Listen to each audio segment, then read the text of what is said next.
మీరు పెట్టింది ప్రగతి భవన్లో ప్రజెంటేషన్, ఇచ్చింది అధికారిక హోదాలో. ఓన్లీ కాంగ్రెస్ ఎమ్మెల్యేనే పిలుచుకుంటారా? దాన్ని అందరిని పిలవాలి కదా. If it is official presentation, why not to all? Gandhi భవన్లో పెట్టుకోలే కదా మీరు. అక్కడ ప్రజెంటేషన్ ఇచ్చింది ఆఫీసర్లు, ఇరిగేషన్ డిపార్ట్మెంట్ ఆఫీసర్లు, సచివాలయం నుంచి వచ్చిన అధికారులు. దాన్ని అందరినీ పిలిస్తే ఇంకా వాస్తవాలు బయటకు వస్తాయి కదా.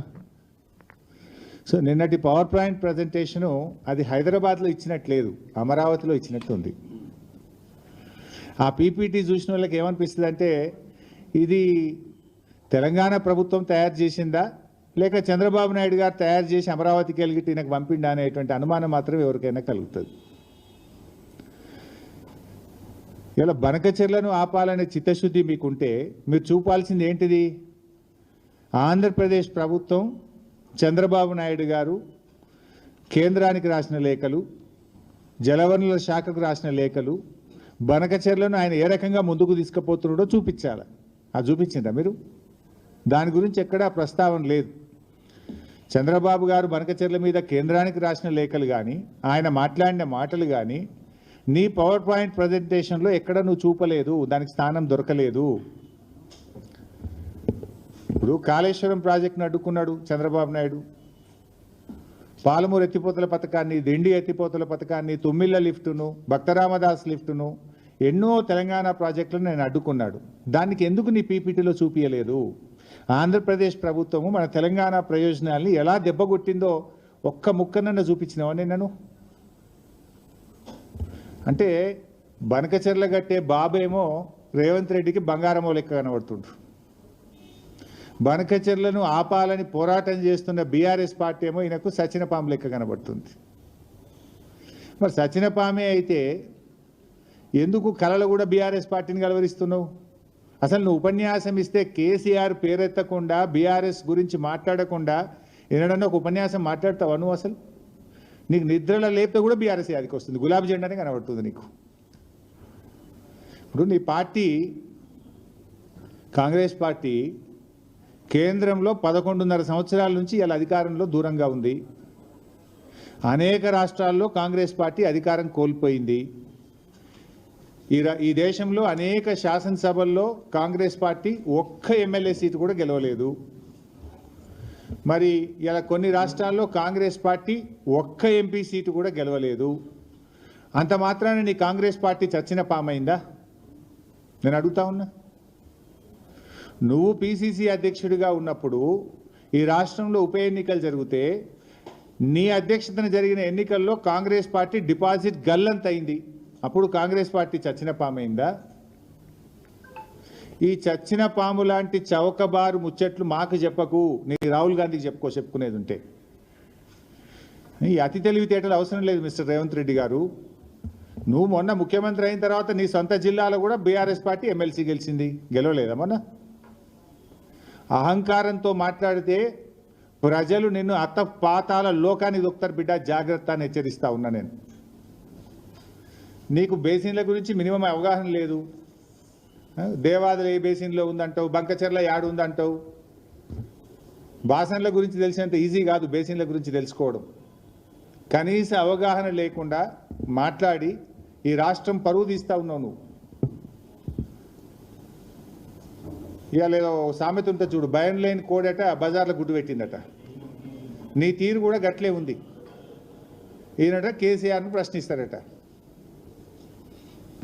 బంకచెర్ల మీద ఈ బొంకుడు రాజకీయాలు బంద్ పెట్టు.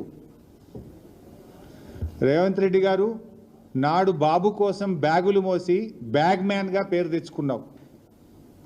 నేడు అదే బాబు కోసం, బంకచెర్ల కోసం బొంకు మ్యాన్గా మారిపోయినావు. నువ్వు బొంకుతా ఉన్నావు, అన్నీ నిజాలు మాట్లాడతలేవు నువ్వు. నువ్వే చెప్పినావు. అయినా ఏం చెప్పినావు నువ్వు? నా స్కూల్ బీజేపీ, నా కాలేజ్ తెలుగుదేశం, నేను ఉద్యోగం చేస్తున్నది కాంగ్రెస్ పార్టీలో అని నువ్వే చాలాసార్లు చెప్పినావు మిస్టర్ రేవంత్ రెడ్డి.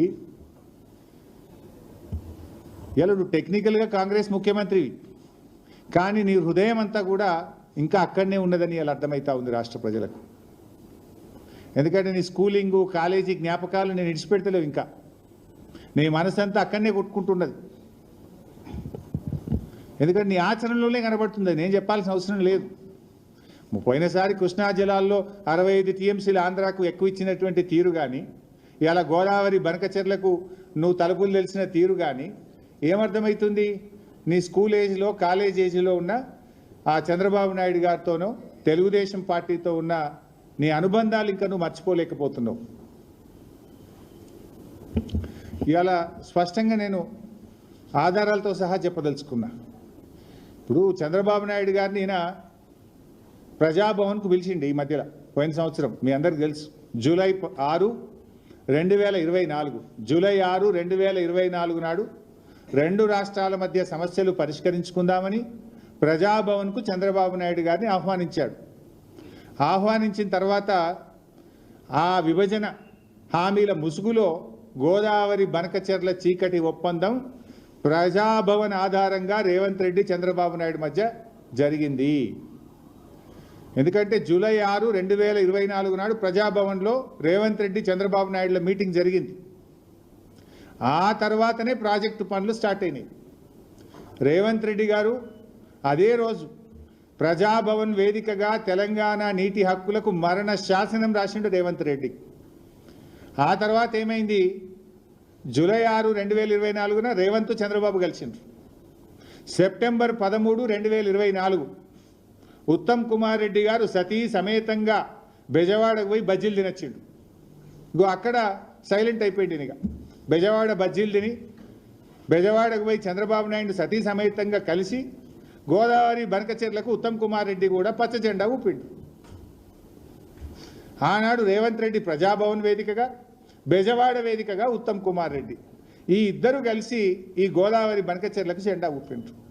జూలై 6, 2024 ఏమో రేవంత్ రెడ్డి, సెప్టెంబర్ 13, 2024 ఏమో ఉత్తమ్ కుమార్ రెడ్డి. కరెక్ట్గా మీరు డేట్లు చూస్తే దాని తర్వాత ఇదే క్రమంలో నవంబర్ 15, 2024 నాడు ఆంధ్రప్రదేశ్ ముఖ్యమంత్రి చంద్రబాబు నాయుడు గారు ఇది నిర్మలా సీతారామన్ గారికి లెటర్ రాసిండ్రు. మీరు కలవంగానే లైన్ చూడండి. ఫస్ట్ రేవంత్ కలిసిండు, సెకండ్ ఈయన పోయి రేవంత్ రెడ్డి గారు దూలంగానే ఉత్తమ్ కుమార్ రెడ్డి సతీ సమేతంగా పోయొచ్చిండు బెజవాడకు. ఈయన సెప్టెంబర్లో పోగానే నవంబర్ నెలలో మన చంద్రబాబు నాయుడు గారు నిర్మలా సీతారామన్కు గోదావరి బనకచెర్ల ప్రాజెక్టుకు డబ్బులు ఇవ్వండి అని చెప్పి రాశాడు. దీని తర్వాత మళ్ళీ డిసెంబర్ నెలలో 80,000 కోట్లు ఇవ్వండి మాకు అని చంద్రబాబు నాయుడు గారు డిసెంబర్లో నిర్మలా సీతారామన్ గారికి ఉత్తరం రాశారు. నవంబర్లోటి, డిసెంబర్లోటి. అయితే ఇంత కుట్ర జరిగినా కూడా రేవంత్ రెడ్డి మౌనంగా ఉన్నాడు. తెలంగాణ ప్రభుత్వం మాకేం తెలియదు అన్నట్టు నటించిండు. ఉత్తమ్ కుమార్ రెడ్డి, రేవంత్ రెడ్డి ఇద్దరు నటించిండ్రు. నవంబర్లో direct open letter Chandrababu Naidu గారు కేంద్ర ప్రభుత్వానికి లేఖల మీద లేఖలు రాస్తుండు. డిపిఆర్ తయారైతుంది, లేఖలన్నీ బయటకు వచ్చినాయి. నవంబర్లో ఒక లెటర్ రాసిండు, డిసెంబర్లో ఒక లెటర్ రాసిండు, పోయి కేంద్ర జలవనరుల మంత్రిని కలిసిండు, పీపీటీ ప్రజెంటేషన్ అవుతుంది, డిపిఆర్ తయారైతుంది. కానీ ఇంత జరుగుతున్నా ఈయన గారు మౌనం వహిస్తాడు, నాకేం తెలియదు అన్నట్టున్నాడు. ఆనాడు బీఆర్ఎస్ పార్టీ అసలు దీన్ని బయటకు తెచ్చింది, పోరాడింది బీఆర్ఎస్ పార్టీ. ఆ రోజు జనవరి 24వ తేదీ నాడు ఇదే తెలంగాణ భవన్లో నేను ప్రెస్ మీట్ పెట్టి ఈ విషయాన్ని బయటకు తెచ్చి లేఖలు బయట పెట్టినా. చంద్రబాబు గారు లెటర్లు రాస్తుండ్రు, ఒక దిక్కు వాళ్ళకు పర్మిషన్లు వస్తున్నాయి, డబ్బులు వస్తున్నాయి, ఏం నిద్రపోతుండ్రా, గడ్డి వీక్తుండ్రా అని జనవరి 24, 2025 నాడు నేను ప్రెస్ మీట్ పెట్టి ఈ భవన్ నుంచి విషయాలు బయట పెట్టినా. కేసీఆర్ కానీ మీరు కానీ కేటీఆర్ కానీ మీకు అబద్ధాలు చెప్తే తప్ప జీవితం గడవదు, మీకు శాపం ఉన్నట్టుంది. ఈ రోజు ఒక సీక్వెన్స్ ఆఫ్ ఇన్సిడెంట్స్ తీసుకొస్తూ ముఖ్యమంత్రి రేవంత్ రెడ్డి గారి ప్రజాభవన్లో జరిగినటువంటి మీటింగును సంతరించుకొని ఆంధ్రప్రదేశ్ ముఖ్యమంత్రితోటి ఉత్తమ్ కుమార్ రెడ్డి దంపతులు విజయవాడకు పోయిన విషయాన్ని కూడా మీరు క్రోడీకరించి దానికి అనుసంధానం చేసి తెలంగాణ ప్రజల మనసులో బనకచెర్ల ఇష్యూకి తెలంగాణలో ఉన్నటువంటి కాంగ్రెస్ ప్రభుత్వానికి ముడిపెట్టే ప్రయత్నాన్ని ముందే పసిగట్టి మేము చెప్పినాము. మీరు ఉద్యమ సమయంలో ఉన్నటువంటి సెంటిమెంట్ను మళ్ళీ తీసుకొచ్చి మీ మనగడను నిలుపుకుందామన్న ఆలోచనలో మాత్రం క్లియర్గా కనపడుతున్నారు. ఎందుకంటే మీ ఏ బేసు దొరుకుతలేదు మీకు. చివరికి మీకు ఒకటే చెప్పదలుచుకున్నా, మీరు ఏం చెప్పినా ఈ ప్రజా పాలన, ఈ కాంగ్రెస్ ప్రభుత్వం ప్రజల కోసమే పోరాడుతుంది. ఈరోజు బనకచెర్లకు ఎన్విరాన్మెంటల్ శాఖ అంటే పర్యావరణ శాఖ అనుమతులు ఇవ్వకపోవడానికి కారణం మేము అని చెప్పుకునే ప్రయత్నం మీరు పదే పదే చేస్తున్నారు. దీనికి కాంగ్రెస్ పార్టీ ముఖ్యమంత్రి రేవంత్ రెడ్డి గారు ఢిల్లీకి పదే పదే ఇరిగేషన్ శాఖ మంత్రితోటి వెళ్లి చేసినటువంటి ప్రయత్నాల వల్లనే ఈరోజు ఇది ఆగిపోయింది.